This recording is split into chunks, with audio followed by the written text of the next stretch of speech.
오늘 보면 35절에 생명의 떡을 오늘 말씀의 제목으로 삼습니다. 이 말씀이 저와 여러분의 삶이 되기를 바랍니다.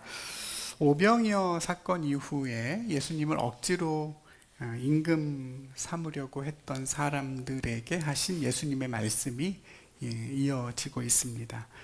그들이 예수님을 찾는 것은 표적을 보고 예수님을 믿게 됐기 때문이 아니라 단지 떡을 먹고 배가 불렀기 때문에, 다시 말하면 예수님을 통해서 이 땅에 먹고 사는 문제를 해결하기 위해서라고 주님 말씀하시면서 썩을 양식이 아니라 썩지 아니하는 영생하도록 있는 양식을 위하여 일을 해라. 근데 그 일은 예수 그리스도를 믿는 일이다 그러셨습니다. 그런데 사람들은 여전히 계속해서 그 떡에서 시선을 떼지 못하고 있지요. 떡을 주시겠다, 떡을 먹어야 한다, 양식을 먹어야 한다. 그러니까 계속 어떤 떡인지 궁금해 합니다. 그래서 그 말씀하신 떡을 우리에게 항상 주십시오, 이렇게 요청을 했었죠. 이제 그러자 오늘 본문을 통해서 예수님은 그 떡이 다름이 아닌 예수님 자신이다, 예수님의 몸이고 예수님의 살이다, 이렇게 분명하게 말씀을 하십니다. 참 놀라운 얘기죠. 여러분, 사실 충격적이고 받아들이기가 어려운 얘기입니다. 예수님의 몸이, 사실 오늘 본문에 보면 예수님의 몸도 아니고 살이라고 나오잖아요. 그죠? 이 사람의 살이 너희가 먹어야 할 생명의 떡이다.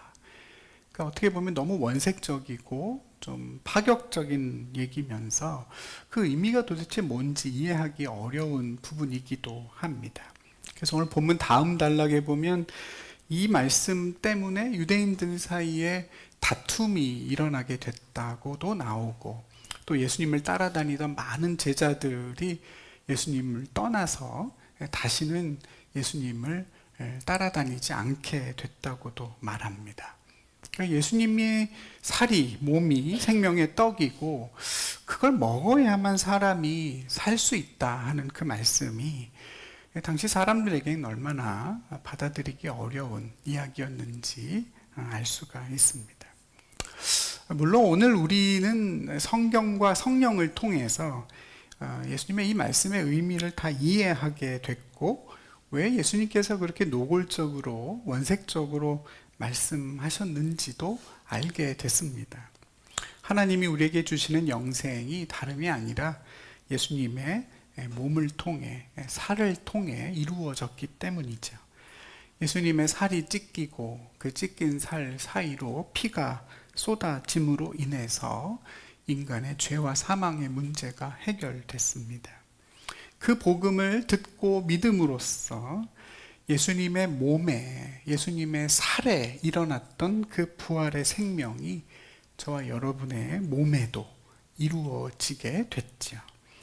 예수님께서 이 땅에 오신 이유는 다름 아니라 저와 여러분의 몸을 다시, 그리고 영원히 살게 하시기 위함이었고, 그 방법은 저와 여러분의 이 몸과 피, 이 육체와 똑같은 육신을 입고 주님이 오셔서 그 몸을 죽음에 내어 주시는 것이었습니다. 여러분은 다 믿으시죠?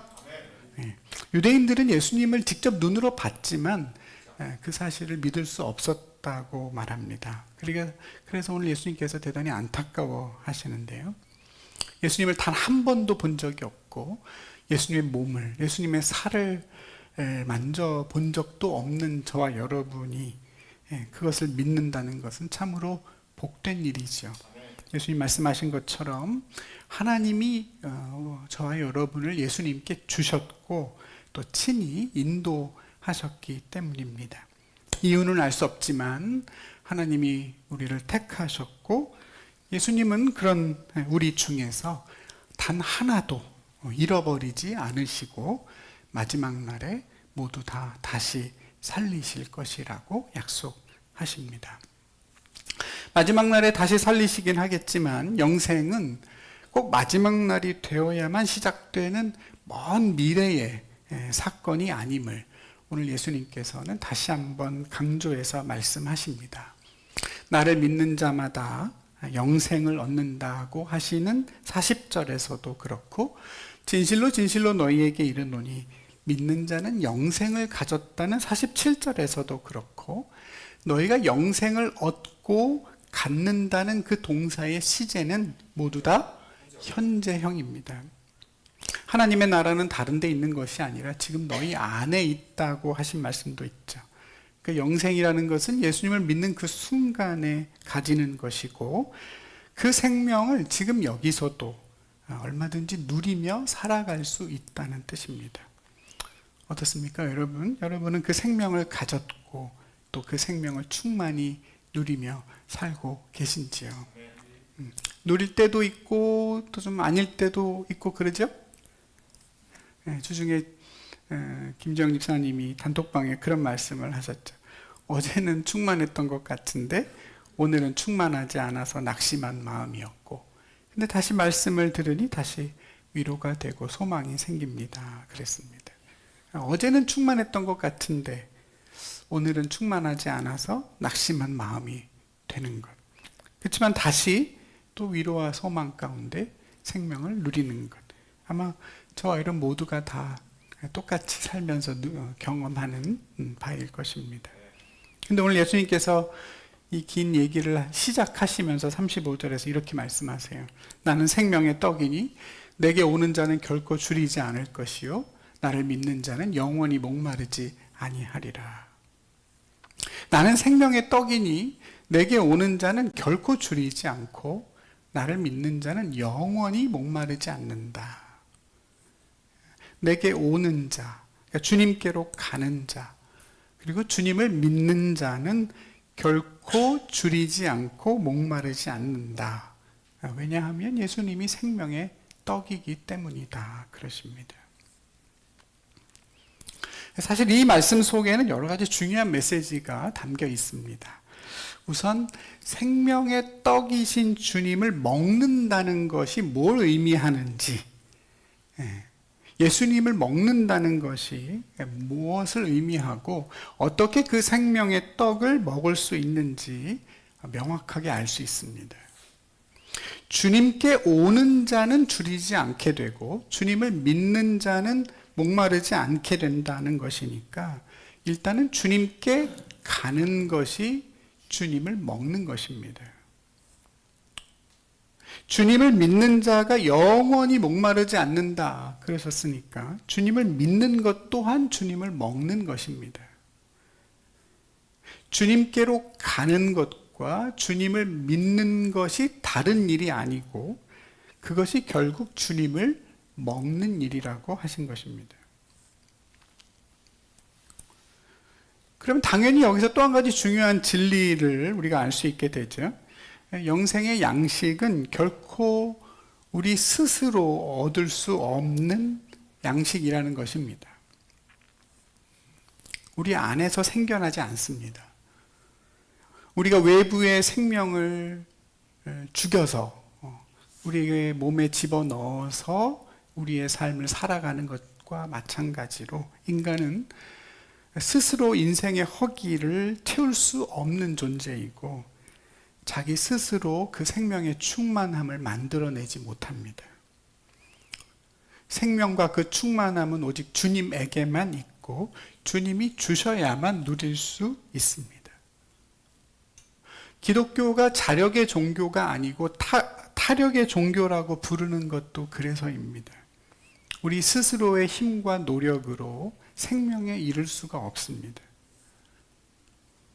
사실 전적으로 자력의 종교는 아마 없을 겁니다. 자기 스스로 구원에 이른다라고 말하는 종교는 아마 없겠죠.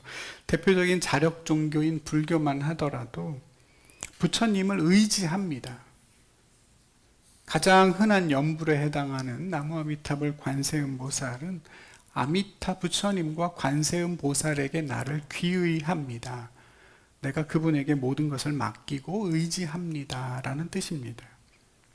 그럼에도 불구하고 기독교가 말하는 타력은 더욱 근본적이고 절대적인 성격을 갖습니다. 불교에서의 귀의는 그냥 내가 스스로 마음을 다스려서 깨달음을 얻도록 도와주기 위한 조력의 성격이 강하다면 기독교는 인간의 전적인 무능력을 고백하고 오직 하나님의 은혜에 모든 소망을 두기 때문입니다. 아무리 인간이 수행하고 깨달음을 얻어도 스스로 궁극적인 배고픔을 해결할 수 없다고 주님은 말합니다. 그러니까 예수님께로 가는 것이 모든 것의 시작이고 또 완성입니다. 만약 내 삶을 살아가는 내 마음이, 내 삶이 충만하지 못한 것 같다, 충만함을 누리지 못하고 있다라고 하면 우리가 해야 할 일은 단 하나입니다. 그래서 주님께로 가는 것입니다. 근데 우린 대부분의 경우에 이 문제를 다른 방식으로 해결하려고 많이 노력하죠. 주님이 아닌 다른 사람, 다른 대상을 향해서 가거나 아니면 스스로 해결하려고 많이 노력합니다. 내가 뭔가 부족한 게 있어서 그런 건 아닐까? 내 마음을 어떻게 다스려야 되지 않을까? 마치 예수님을 부처님처럼 믿는 거죠. 그냥 예수님께 도와달라. 때로는 내 자신을 더 다그치기도 하고, 그래서 마치 신앙생활을 외로운 수행자와 같은 모습으로 하기도 합니다. 자꾸 자기를 소진시키죠. 근데 주님은 분명히 말씀하세요. 나는 생명의 떡이니 내게로 오는 자는 결코 줄이지 아니할 것이요 나를 믿는 자는 영원히 목마르지 않는다. 누구든지 목마르거든 내게로 와서 마셔라. 그러면 그 배에서 생수의 강이 흘러나오리라. 수고하고 무거운 짐진 자들아 다 내게로 오라. 그러면 내가 너희를 쉬게 하리라. 내게로 오는 자는 내가 절대 내쫓지 않는다고 오늘 37절에서도 말씀하시죠. 어떤 모습으로 가든, 어떤 실패나 어떤 상처가 있든, 어떤 죄의 문제가 있든 주님께로 가는 자를 주님은 놓치는 법이 없습니다. 내가 나를 외면하고 싶을 때조차도 주님은 우리를 결코 외면하지 않으십니다. 내가 주님을 놓치고 사는 것이 아니라 주님이 결코 우리를 잃어버리지 않으십니다. 단 한 사람도 잃지 않는다고 오늘 주님 말씀하시죠. 단 하나도 잃어버리지 아니하고 내가 마지막 날에 다 살린다 그러십니다. 그것이 이 땅에 예수님을 보내신 아버지의 뜻이기 때문이고, 예수님은 그 뜻을 행하는 것을 주님의 양식으로 여기며 이 땅을 사셨습니다. 사랑하는 우리 성도 여러분, 주님께로 가는 것이 주님을 믿는 것입니다. 주님을 믿으니까 주님께로 가게 되겠죠. 그리고 거기서 주님을 먹는 일이 일어납니다. 성경에서 예수님은 늘 주님께로 가는 것과 믿음을 같은 것으로 사용하십니다. 사람들이 중풍병자를 메고 예수님께로 왔을 때 예수님은 그 네 사람의 믿음을 보시고 그 중풍병자를 고쳐주셨다고 말씀하시죠. 그들의 믿음은 다른 게 아니라 주님께로 간 것입니다. 인생이 허기지고 갈증날 때, 우리에게 충만함이 없을 때, 뭔가 너무 삶이 힘들고 고단해서 내 마음이 내 마음 같지 않을 때, 저와 여러분이 해야 하고 또 할 수 있는 한 가지 일은 주님께로 가는 것입니다. 가서 충만해지도록 먹는 것입니다. 적당히 허기만 채우는 것이 아니라 12광주리가 남을 때까지 배불리 먹고 만족하고 즐거워하는 것입니다. 그리고 그것에 집중해서 사는 삶이 다름 아닌 주님 말씀하는 영생의 삶입니다. 어제 충만했다고 해서 오늘 충만하지 않습니다. 어제 먹은 밥으로 오늘 사라지지 않듯이 매일 그 밥을, 주님의 밥을 먹고 마시지 않으면 우리 영혼은 금세 메마르고 맙니다. 이스라엘 백성들이 광야에서 단 하루치의 만나만 거두어서 먹을 수 있었던 것처럼 먹고 남은 거 내일 먹으려고 저장해두고 좀 많이 쌓아두면 배불리 먹을 수 있겠지. 여러분 그거 다 어떻게 썩어서 못 먹게 됐죠. 예. 우리도 마찬가지로 매일의 일용할 은혜를 날마다 구하며 주님께로 가까이 가야 합니다. 그냥 한꺼번에 왕창 주시고 조금씩 조금씩 필요할 때마다 빼서 먹고 쓸 수 있으면 참 좋겠는데, 생명은, 은혜는 그렇게 되지를 않습니다. 아마 예수님이 우리에게 원하시는 것이 관계이기 때문이겠죠. 날마다 우리와 함께 하시고 날마다 우리와 동행하기를 원하시기에 주님은 우리를 매일 주님의 식탁으로 초대하십니다. 사랑하는 우리 성도 여러분, 날마다 그 주님께로 가서 생명과 은혜를 충만히 먹고 누리시기를 소망합니다. 나는 생명의 떡이다. 이 떡은 우리 특별한 날에 먹는 그 떡 아니라고 했어요. 밥이죠. 정말 밥처럼 여기고 그렇게 매 끼니 날마다 드셔야 됩니다. 예수님을 마치 맛있는 간식이나 군것질거리처럼, 두쫑구처럼 아주 흥미진진한 디저트로 그렇게 무슨 일 있을 때만 먹고 그런 게 아니라, 내 몸이 아프고 힘들 때만 먹는 보양식이나 무슨 보약으로 여기는 것이 아니라, 그냥 예수님 그렇게 말씀하실 수 있잖아요. 근데 예수님 그렇지 않으시고 그냥 나는 밥이다, 끼니다. 그 주님을 먹는 일에 우리가 진심을 다해야 합니다. 우리나라 사람들은 먹는데 다 진심이죠. 한 끼를 먹어도 맛있고 건강한 거 잘 챙겨 먹는, 누굴 만나도 너 밥은 먹었냐, 밥 먹고 다니냐 묻는 게 우리의 일상의 인사인 것처럼, 여러분 예수님을 먹는 것도 정말 여러분의 삶에 그랬으면 좋겠습니다. 날마다 매 끼니마다 가까이 다가가고, 오죽하면 예수님은 그것이 우리가 해야 할 이 땅의 유일한 하나님의 일이라고 하시죠. 예수님께로 가는 것, 먹는 것이 우리가 해야 할 하나님의 일입니다. 그 일을 힘껏 감당하는 저와 여러분 되기를 바랍니다. 사탄이 우리를 공격할 때 어디를 노려서 하겠어요? 우리로 하여금 예수님께로 가지 못하게 하는 거예요. 다른 복잡하고 어려운 일을 하는 것이 아니라 결국은 우리가 예수님께로 가지 못하도록 우리의 삶의 환경과 우리의 마음을 끊임없이 괴롭히죠. 그 하나의 일에 집중합니다. C.S. 루이스의 스크루테이프의 편지에도 나오잖아요. 악마가 집중해야 될 일은 딱 하나다. 인간을 하나님에게서 얼마나 멀리 떼어놓을 수 있느냐.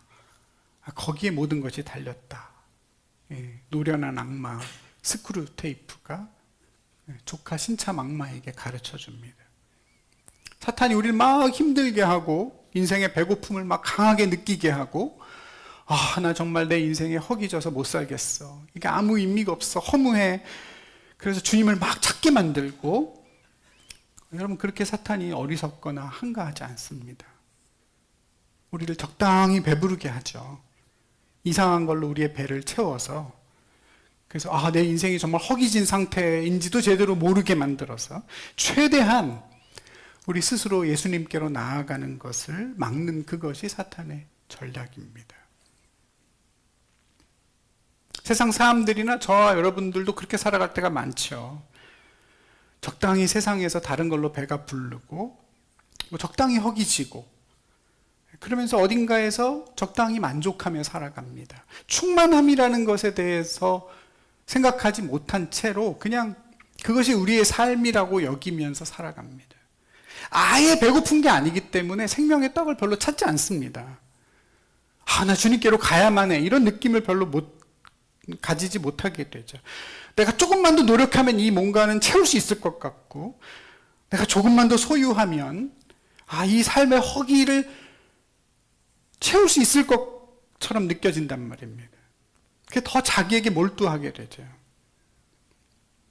충만하면 좋지만 그게 무슨 쉬운 일인가? 적당히 배고픈 채로 사는 게 모든 사람의 인생이야, 원래 그런 게 인간이야 라고들 타협하며 살게 되죠. 그렇게 합리화하면서 끊임없이 적당한 만족을 유지하는 일에 집중하며 살아갈 때가 많습니다.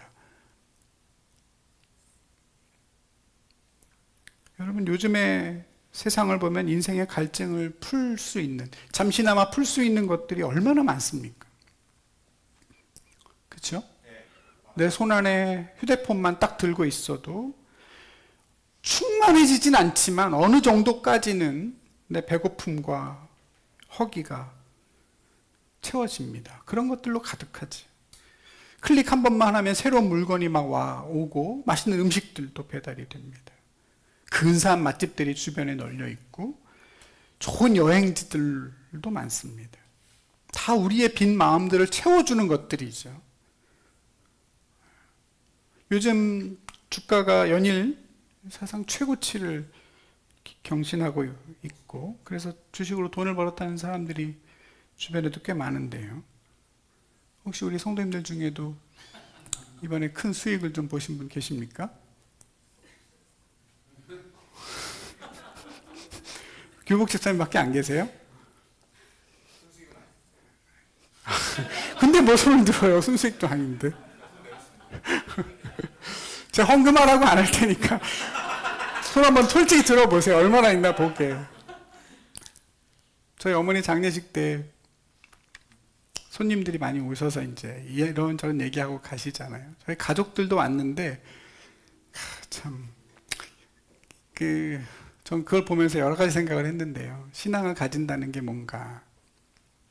옛날에 제가 알 때는, 제가 기억하는 그분들의 모습은 모이면 교회 이야기하고 신앙에 대해서 얘기하고 하나님 얘기하고 뭐 그랬던 분들이었거든요. 근데 20년, 30년 만에 만나서 같이 얘기를 나누고 또 얘기 나누는 걸 들어보니 너무너무 많이 바뀐 거죠. 아, 이렇게 멀리 와 있구나. 온통 주식 얘기, 돈 얘기, 땅 얘기, 아파트 얘기. 근데 엄청 그런 수익을 얻으면 배가 부르죠. 내가 투자한 것에 몇 배씩의 수익을 거뒀다면 밥을 안 먹어도 배부를 겁니다. 굳이 주님께 가지 않아도 인생의 갈증을 적당히 달래줄 수 있는 수많은 도파민들이 우리 주변에 24시간 대기하고 있고, 그러니 여러분 깨어서 정말로 분별해서 내가 의지를 가지고 주님께로 다가가지 않으면 주님께로 가는 것 자체가 대단히 어려워지는 세상이 됐습니다. 그런 것들이 필요 없다는 게 아닙니다. 다만 그것들이 우리의 영혼의 갈증을 근본적으로 해결해 줄 수 없다는 것. 우리의 갈증을 풀어주는 것이 아니라 잠깐 그 증상을 완화시켜 주거나 아니면 그 갈증을 잠깐 잊어버리게 만드는 것이라는 사실을 놓치지 말자는 얘기입니다. 더운 여름에 운동하고 콜라 마시면 좋죠. 근데 그 순간뿐이고 그 뒤에는 더 큰 갈증이 몰려옵니다. 술도 마시고 음료수도 마시며 사는 게 사람이죠. 그러나 그 모든 것들이 물을 대신하지는 못합니다. 남편이 5이나 있고 지금 있는 남자도 남편이 아닌 사마리아 여인이 일평생 경험하지 못한 그 해가를 예수님을 만나서 풀어버린 것처럼 여러분, 저와 여러분은 결코 우리를 만드신 그분을 먹지 않으면 만족할 수 없는 존재로 지어졌습니다.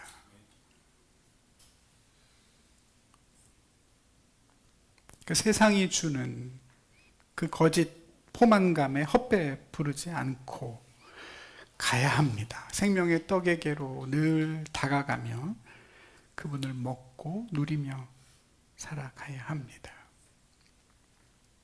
어떻게 하면 그분에게로 더 가까이 갈 수 있을까요? 어떤 게 그분에게로 가는 걸까요? 내 마음으로 주님을 생각하고 주님을 찾고 부르는 것만으로도 가는 거죠. 그렇죠? 네. 물론 예수님께로 가장 가까이 가는 제일 중요한 방법은 말씀으로 가는 거라고 성경은 계속 강조합니다. 떡으로 사는 것이 아니라 사람은 여호와의 입에서 나오는 말씀으로 산다. 그러니까 말씀을 먹는 것이 주님을 먹는 거라고 예수님도 성경에서 여러 차례 강조하세요. 말씀을 묵상하고 다시 하나님 말씀을 듣고 좋은 신앙의 책들도 읽고 다 주님께로 가서 주님을 먹는 일입니다. 주님의 이름으로 기도하고 주님을 찾는 것도 주님께로 가서 주님을 먹는 것이죠. 기도는 단순히 우리의 필요한 것을 구하는 것이 아니고 내가 필요한 게 하나님이라는 것을 알고 그 주님을 구하고 누리는 가장 직접적인 통로이기 때문에 그렇습니다. 지금까지 내 이름으로 너희가 아무것도 구하지 아니하였으나 구하라 그리하면 받으리니 너희 기쁨이 어쩌리라? 충만하리라. 가득하리라. 찬양을 열심히 부르는 것도 듣는 것도 주님을 먹고 마시는 정말 좋은 중요한 통로입니다. 너무나 소중한 것이죠. 우리에게 주신 하나님의 은혜의 통로로서 기도할 수 없을 때 너무 힘들고 너무 속상하고 너무 지치고 너무 짜증나서 말씀을 들을 수 없고 말씀을 읽을 수 없을 때 그때 찬양은 그걸 통해서 하나님의 마음을 느끼게 하고 내가 말로 표현하고 수 없었던 기도를 하게 만드는 그리고 주님의 음성을 듣게 되는 너무나 귀한 믿음의 통로입니다. 때로는 현실적으로 찬양 밖에는 주님께로 가는 유일한 길이 다른 길이 없을 때도 있습니다. 너무 힘들고 너무 어렵고 저도 작년 말부터 올해까지 초까지 계속 어려운 일들이 생기면서 그나마 제가 주님께로 가까이 갈 수 있었던 제일 저를 지켜준 것이 찬양이었습니다. 그냥 코드만 이렇게 눌러서 대충 치는 기타를 어렸을 때부터 배웠는데 여러분 그게 얼마나 제게 감사했는지 모릅니다. 너무너무 감사했어요. 내가 기타를 치고 노래할 수 있다는 거. 물론 다른 사람이 듣음을 감동시킬 수는 없지만 나 혼자서 그럴 수 있다는 게 얼마나 감사한 일이었는지 모릅니다. 저희 집 아파트 불나면 대피하는 그 대피 장소 이렇게 있죠? 베란다에.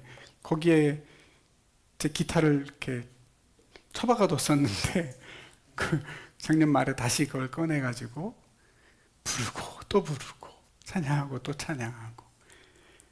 그렇게 주님을 겨우겨우 먹었던 기억이 납니다.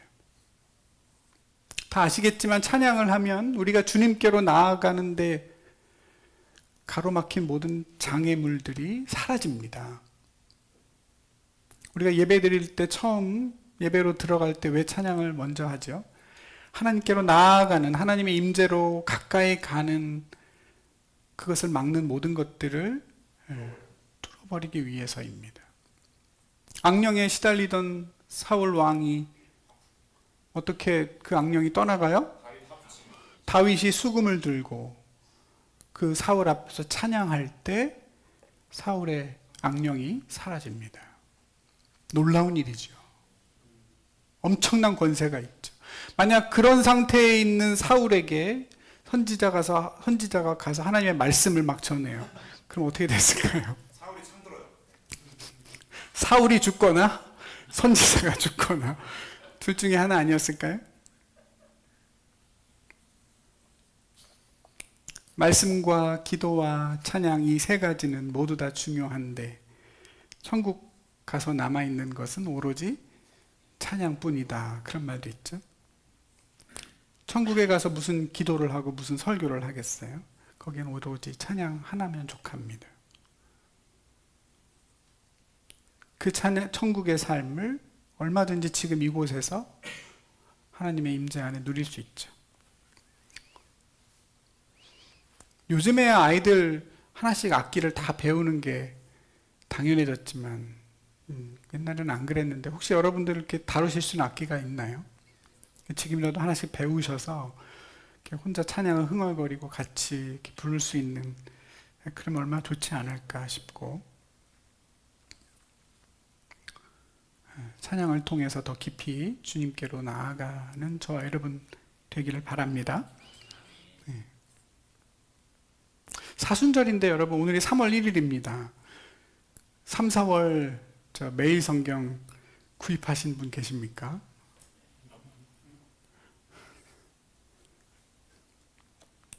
우주 집사님께서 홈페이지에 링크를 잘 만들어 주셨습니다만 이왕이면 돈을 좀 써서 구입을 하셔서 생명의 양식을 먹는 것도 고려해 보시기를 바랍니다. 영원한 걸 얻기 위하여 영원하지 않은 것을 버리는 것은 어리석은 일이 아니다. 누가 그랬어요. 5,000원도 안 하죠? 네, 한 달에 한 번이면 어떻고 두 번이면 어떻습니까? 그걸 보고 내가 하나님께로 가까이 가는 마음을 먹을 수만 있다면 그것만으로도 이미 낭비가 아니라고 저는 생각합니다. 마지막으로 생명의 떡이신 예수님께서 이 땅을 사시면서 먹고 누리신 양식이 있다고 그랬습니다. 여러분 다 기억나시죠? 나의 양식은 나를 보내신 이의 뜻을 행하고 그것을 온전히 이루는 것이다 그랬습니다. 예수님에게 있어서의 양식이 뭘까? 그것은 하나님을 믿고 누리는 것만이 아니라 예수님이 이 땅에서 양식으로 누리신 것은 그분의 뜻을 행하는 것이었다는 것이 대단히 놀라운 부분이죠. 하나님의 일을 어떻게 받아들인 것이에요? 그것이 마치 나에게 어떤 내가 에너지를 써서 노동을 해야 되는 것이 아니고 그 자체로 나에게 양식이라고 주님은 경험하신 것입니다.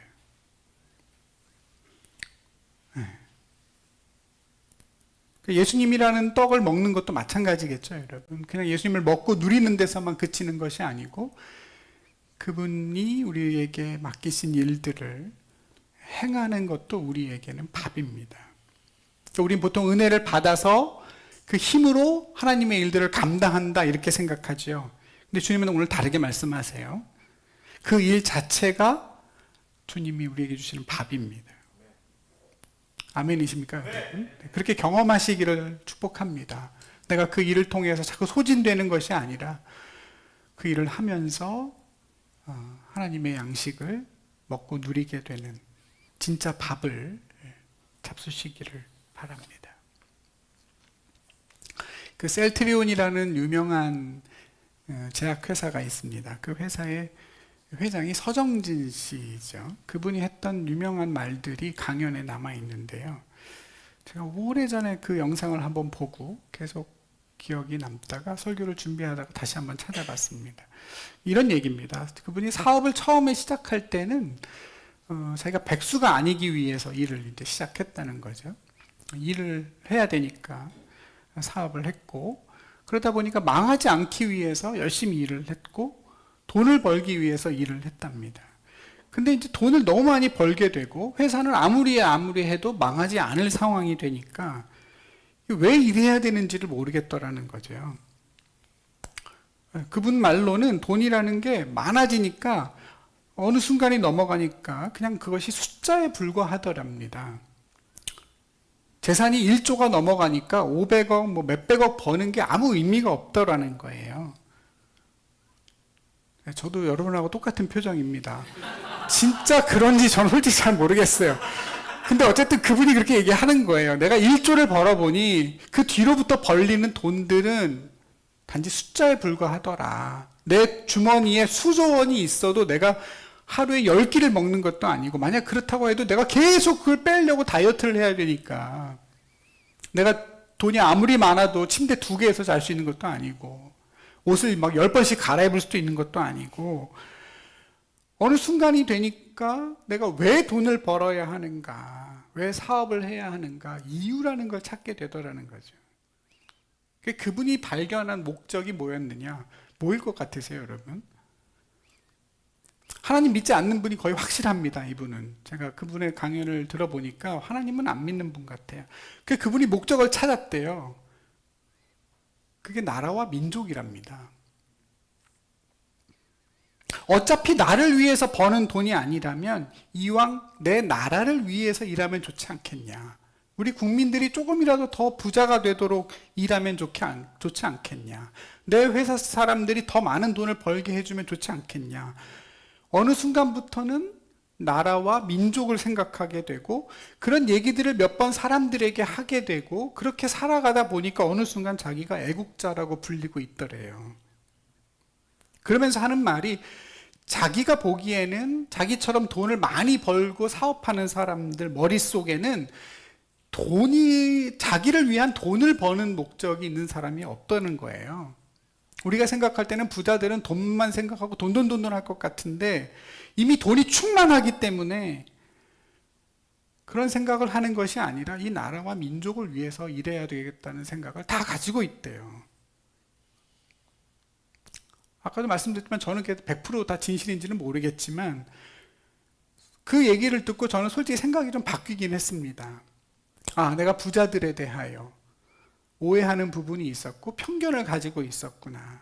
그분들이 돈만을 생각하고 저렇게 일하는 건 아니구나. 어느 순간부터는 의미를 찾게 되고 더는 돈이나 자기 자신에게 집착하지 않는다는 거지요.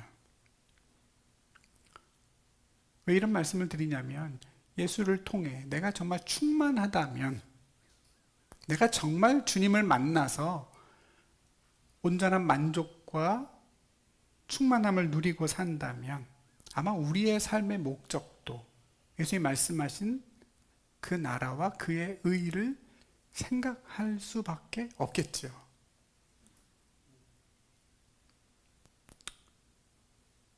왜 예수님이 먼저 그의 나라와 의를 구하라고 하셨는지도 이해가 좀 되는 것 같습니다.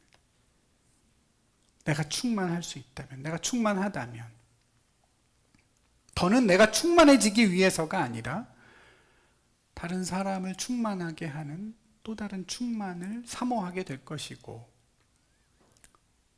거기서 그 일들이 나를 더 충만하게 하는 예수님의 그 모습으로 자라갈 수 있겠구나 하는 생각을 해보게 됩니다.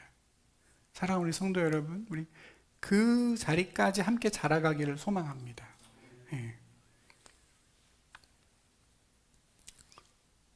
먹고 배부른 것만큼 실제적인 게 없죠. 오늘 예수님께서 믿음과 영생에 대해서 계속 말씀하시지만 여러분, 그건 대단히 지금 예수님은 추상적으로 말씀하시지 않죠. 너무나 물질적이고 너무나 현실적이고 실존적인 얘기만 하세요. 막 믿음이 뜬구름 잡듯이 마음이 평안하고 위로를 이런 게 아니라 너희가 배부를 것이다. 나에게로 와라. 수행하고 이런 게 아니라 내게로 와라. 그럼 너희가 배부를 것이고 너희가 목마르지 않는다. 영생, 충만 이런 말들을 우리가 설명하기는 어렵지만 그러나 그것들이 너무나 실제적이고 현실적인 문제임을 주님 분명히 말씀하십니다. 먹은 사람 티가 나고 배부른 사람 티가 나죠. 먹은 사람이 물키고 숭늉 먹은 사람은 이를 쑤실 필요가 없습니다. 예수님의 떡으로 충만한 사람도 반드시 티가 날 것입니다. 허기를 채우려고 허덕이던 조급함이 사라질 것이고 그의 삶에서, 그의 언행에서 여유와 넉넉함이 나타날 것이고 타인과 세상을 향한 관심이 점점 더 깊어질 것입니다. 배고픈 건 다른 사람 몰라도 나는 분명히 알죠? 내 삶에 진정한 만족이 없고 뭔가 빈 것 같고 여러분 그런 느낌, 그런 마음이 들 땐 가차없이 어떻게 해야 된다고요? 주님께로 가야 한다고 했습니다. 나는 생명의 떡이니 내게 오는 자는 결코 줄이지 아니할 터이요 나를 믿는 자는 영원히 목마르지 아니하리라. 이 약속 믿고 날마다 우리 주님께로 가서 풍성한 생명의 양식으로 충만함을 누리기를 축복합니다. 기도하겠습니다.